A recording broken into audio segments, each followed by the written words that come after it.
За та бүхэнд орой мэндийг хүргье. За энэ дээр төсвийн байнгын хорон дээр тайлбар өгч чадаагүй учраас ингээд энэ дэмжигдээгүй өрцөө ба.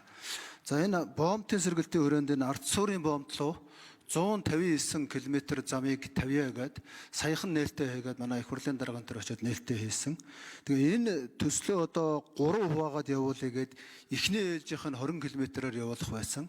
Тэгээ энэ хасагдж байгаад 20 км нь 7 км болцсон. Тэгэхээр одоо энэ 10-11 дахь энэ хоёр санал дээр та бүхэн маань бас дэмжиж өгөөч гэж хэлэх гээд байгаа санаа нь 159 км-ийг одоо 7 км-ээр явах юм бол 22.7 жил болохоор болчиход байгаа. Тэгэхээр энэ санал бол ямар санал орж ирж байна вэ гэхээр эхний 20 км нь одоо зам нь баригдаад явж байгаа учраас энэ 26 онд дуусгая. Дараагийн санал нь 2 дахь төслийнхөө багцыг эхлүүлье гэж байгаа. Тийм учраас энэ 11, 12 дахь энэ саналуудыг дэмжигдээгүй саналыг Конопондоо хүрхгүйгээр дэмжиж өгөөч гэж та бүхэндээ хүсэх байна.